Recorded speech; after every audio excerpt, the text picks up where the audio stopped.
Le soir du 15 avril 2016, Jessica Boyton sera retrouvée blessée dans son dressing. Elle sera quelques heures plus tard déclarée morte. Que s'est-il passé?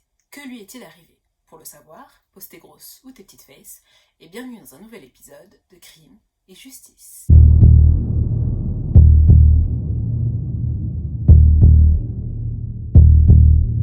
Pour commencer ce nouvel épisode, je me dois de vous donner un petit peu de contexte pour que la suite de l'histoire soit plus facile à comprendre. En 2012, Jessica était une adolescente de 15 ans comme les autres.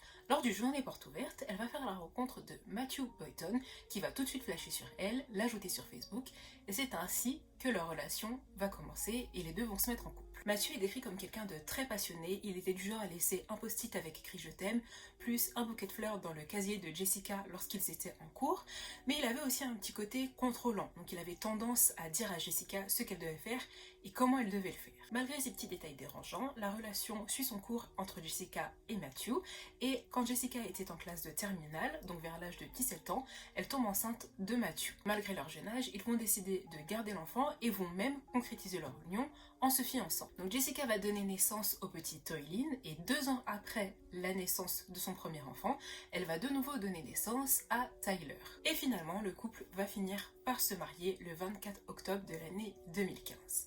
Donc Jessica se retrouve donc à 19 ans, mère de 2 enfants et mère au foyer, et de son côté, donc à peu près à l'âge de 21 ans, Matthew lui commence une carrière d'officier dans la police de Griffin, donc la ville dans laquelle ils vivent tous les deux. Seulement en avril 2016, après seulement 6 mois de mariage, leur couple prend une tournure toxique, vraiment pour reprendre le terme d'un témoin, et les deux vont déjà penser au divorce. Donc ils vont souhaiter se séparer, mais ils vont faire en sorte que tout se passe dans de bonnes conditions. Donc le divorce se passe de façon amicale afin de préserver leurs 2 enfants qui sont en bas âge à ce moment-là. Et Matthew et Jessica ont pris la décision de se séparer parce que leur relation a commencé à se dégrader à partir du moment où Matthew est rentré dans les forces de l'ordre. Bien que les deux voulaient un divorce doux, calme, paisible, finalement les choses vont commencer à se gâter entre eux et le divorce va prendre une tournure limite maléfique. Pendant cette période, Matthew a commencé à alerter son entourage au sujet de Jessica.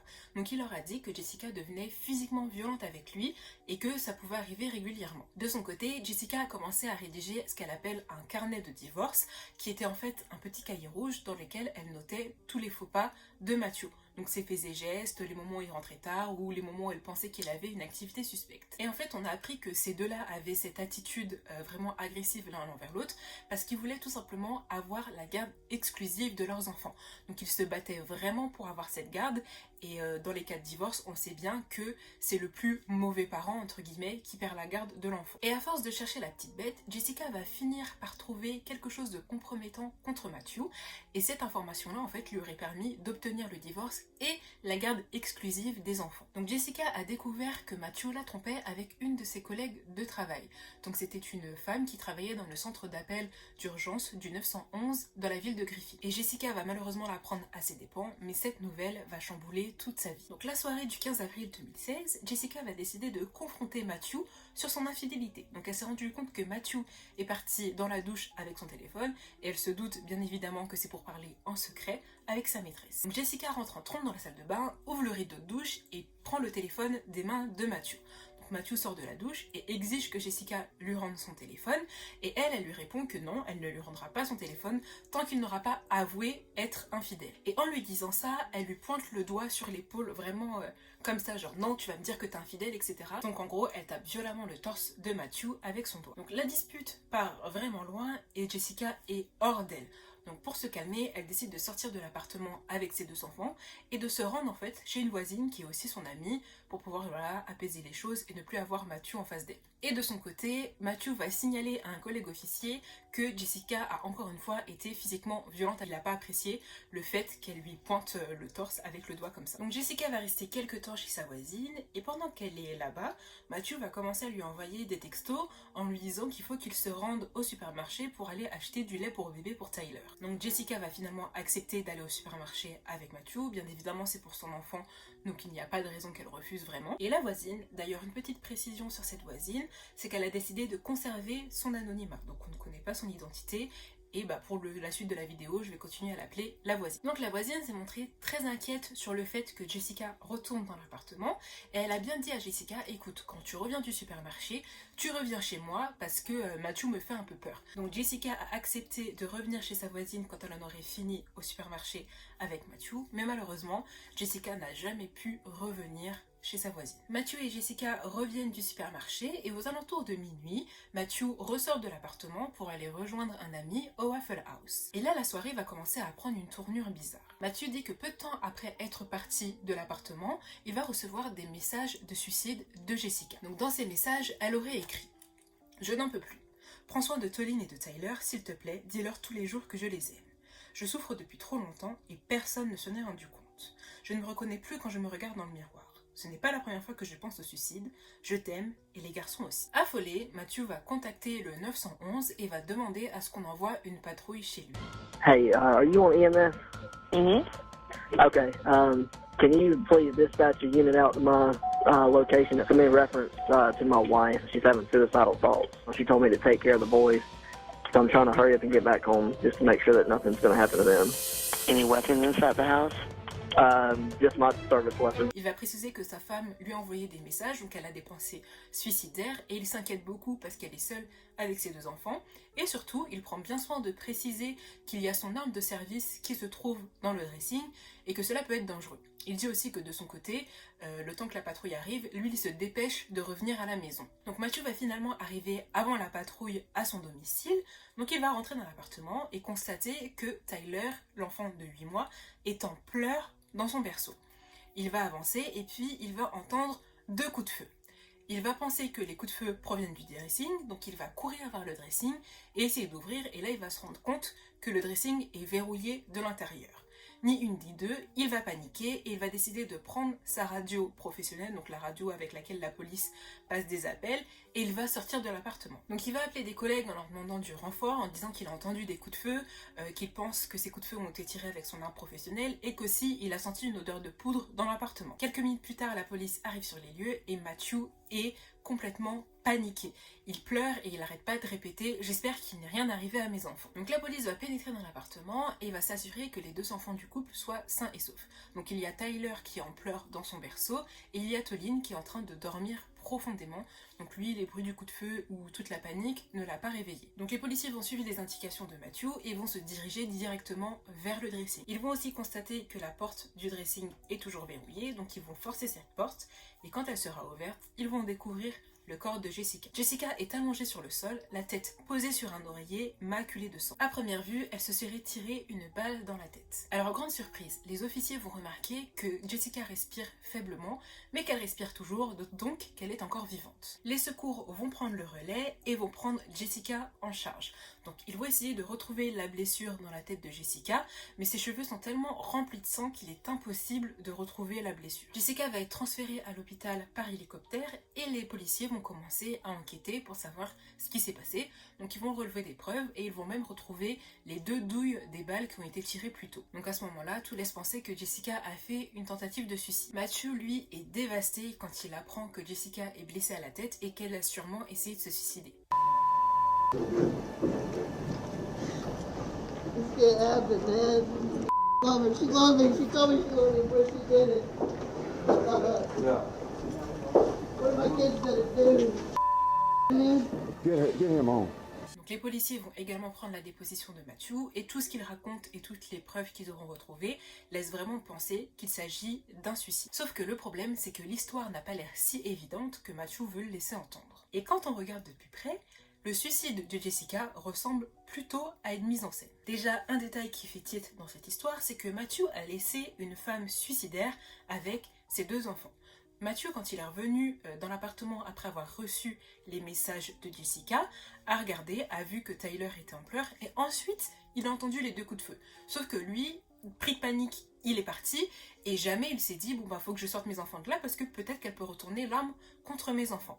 Donc il est parti et clairement pour moi c'est pas trop l'attitude d'un père et encore moins d'un homme qui est officier. Et surtout il n'arrêtait pas de pleurer quand il a appelé le 911 ou quand les policiers sont arrivés sur place en disant j'espère qu'il n'est rien arrivé à mes enfants, etc. Sauf que lui n'a rien fait pour sauver ses enfants, comme s'il savait tout simplement qu'il n'était pas en danger. Ensuite donc Jessica a été transférée à l'hôpital et le chirurgien qui l'a prise en charge sur place n'a pas retrouvé de blessure par balle. Il s'est rendu compte que la blessure que Jessica avait à la tête, donc la blessure s'est retrouvée vraiment à ce niveau-là, donc il s'est rendu compte que cette blessure n'était pas du tout une blessure par balle, mais ressemblait plus à une blessure qui pouvait être causée par un objet contondant. Et encore une fois, aucune balle n'a été retrouvée dans le corps ou dans la tête de Jessica, et les 2 balles ont été retrouvées logées dans les murs du dressing. Et je voudrais revenir 2 secondes sur la blessure de Jessica. Donc le chirurgien a bien précisé que la blessure de Jessica était survenue au-dessus du crâne. Je me dis, si elle avait essayé de se tirer une balle, elle n'aurait pas tenu l'arme comme ça. Je sais pas, c'est pas très pratique je pense pour se suicider, bien que je n'ai jamais essayé. Donc il y a vraiment quelque chose de pas cohérent. Autre information aussi, la voisine chez qui Jessica était affirme bien que Jessica n'avait rien d'une personne suicidaire, puisqu'elle l'avait vue quelques heures auparavant, et qu'en fait elle était beaucoup plus inquiète pour Jessica par rapport à Matthew et par rapport à ce qu'il était capable de faire, mais pas du tout pour ce que Jessica était capable de se faire à elle-même. Dans sa déposition, Matthew va affirmer que Jessica et lui s'étaient rendus au supermarché et qu'ils s'étaient disputés sur place. Et du coup, Matthew va dire aux officiers que quand il est rentré du supermarché, il est rentré sans Jessica puisque Jessica avait refusé de remonter dans la voiture. Sauf que sur les caméras de surveillance, on voit bien la petite famille se diriger vers la voiture et repartir ensemble. Donc pourquoi mentir là-dessus? Et enfin, Matthew va déclarer que Jessica lui a fait une demande bizarre juste avant qu'il ne se rende au Waffle House pour rejoindre un ami. Il va dire que juste avant de partir, Jessica lui aurait demandé d'appeler une ambulance. Donc lui aurait demandé à Jessica est-ce qu'elle se sentait mal ou est-ce qu'elle avait peut-être du mal à respirer. Et il va dire qu'au lieu de lui répondre, Jessica s'est contentée de lui claquer la porte au nez. Donc lui, malgré cette situation-là et malgré la demande bizarre de Jessica, il a quand même décidé de rejoindre son ami au Waffle House. La police va clôturer son enquête et va confirmer qu'il s'agit bien d'une tentative de suicide. Donc elle va simplement prendre pour argent comptant tout ce que Matthew leur a raconté. Je vous rappelle que Matthew est officier de police, donc que la police de Griffin, en gros, ce sont ses collègues, et que en plus, la personne en charge de l'enquête, c'est le shérif Wendell, et le shérif Wendell n'est autre que le grand-père de Matthew. Et dans cette affaire, le shérif Wendell va pousser le bouchon un petit peu trop loin. Donc en plus de bâcler l'enquête, il va aller jusqu'à déclarer Jessica morte. Donc il va la déclarer morte sur le rapport de police, mais il va aussi aller jusqu'à annoncer cette nouvelle à la famille de Jessica. Donc là, c'est l'incompréhension totale, parce que certes, Jessica a été transférée à l'hôpital dans un état critique, mais Jessica est bel et bien vivante. Donc toute l'enquête, toute l'affaire est remplie d'incohérences et de mensonges, mais ça ne semble déranger personne. Comme si en fait, tout le monde s'était allié pour aider Matthew à couvrir quelque chose. Donc Jessica va rester dans le coma pendant 3 semaines et à son réveil, elle sera incapable de raconter ce qui s'est passé dans le dressing. Quelque temps après le drame, Jessica va être interviewée parce que évidemment tout le monde veut percer le mystère du dressing et Jessica va dire que la dernière chose dont elle se souvient, c'est d'avoir été dans le dressing puis de s'être réveillée dans un lit d'hôpital. Par contre, ce dont elle est sûre, c'est de n'avoir jamais essayé de se suicider et de ne jamais avoir eu l'intention de se suicider non plus. Et l'interview de Jessica va continuer à soulever des incohérences et aussi à faire qu'on va de plus en plus se tourner vers le fait que Matthew aurait peut-être quelque chose à cacher. Tout d'abord, elle va donner des détails dans les messages de suicide qu'elle aurait envoyés à Matthew. Elle va dire que les messages ne ressemblent pas du tout à sa manière d'écrire, d'autant plus que dans un message, elle dit « Je t'aime » à Matthew. Sauf qu'à ce moment-là, ils étaient en train de vouloir divorcer et elle le détestait à ce moment-là, donc il n'y a aucune chance qu'elle ait pu écrire « Je t'aime » à Matthew. Ensuite, elle va révéler que le carnet de divorce qu'elle tenait était normalement caché dans l'appartement pour ne pas que Matthew puisse le retrouver. Sauf que quand la police a pénétré dans le dressing, on a pu retrouver le carnet de divorce de Jessica vraiment à la vue de tous. Aussi, elle va faire remarquer que plusieurs pages du carnet ont été arrachées. Et elle sait très bien que ce n'est pas elle qui avait arraché les pages, parce que ces pages contenaient vraiment des choses compromettantes qui auraient pu lui permettre d'obtenir et le divorce et la garde exclusive des enfants. Jessica a finalement sa petite théorie sur l'affaire et sa voisine partage également son opinion.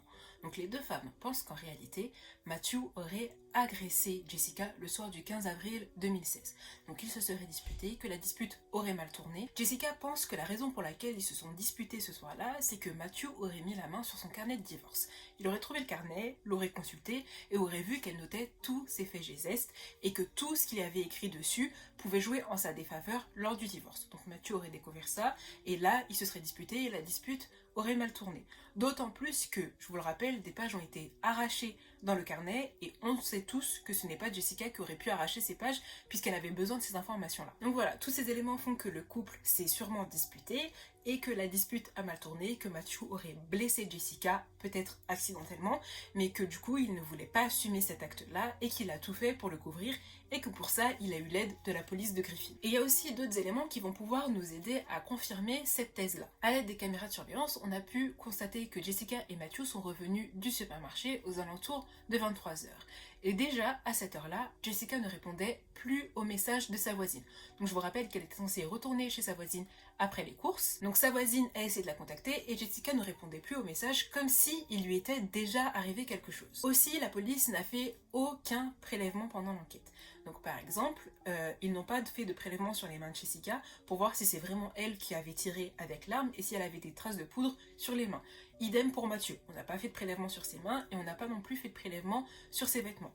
La seule chose qu'ils ont fait, c'est qu'ils ont fait un relevé d'empreintes sur l'arme et qu'on a bien retrouvé les empreintes de Jessica, mais si tout ça est une mise en scène, c'est logique en fait qu'on retrouve les empreintes de Jessica. Tim Miley, qui est un enquêteur qui a travaillé avec le comté de Los Angeles pendant 33 ans, a eu l'habitude d'être confronté à des affaires qui impliquaient des armes à feu ou des suicides, a regardé le cas de Jessica et a constaté que l'affaire de Jessica ne ressemblait pas du tout à un suicide et que cela ressemblait plus à une agression. Que de toutes les façons, il y avait plein d'incohérences dans l'affaire de Jessica et qu'en aucun cas, la police ne pouvait vraiment conclure à un suicide. Will Sanders est un homme qui, pendant son temps libre, fait des contre-enquêtes sur les enquêtes de la police ou du FBI pour voir si en fait aucun élément n'a été oublié ou ne leur a échappé et pour voir aussi s'il n'y a pas eu des cover-up. Et en analysant le dossier de Jessica, qu'il a pu récupérer parce que l'affaire a été classée, il a pu déceler des incohérences par rapport à Matthew. Il dit que Matt aurait donné un polo rouge à la police pour qu'il puisse faire des prélèvements.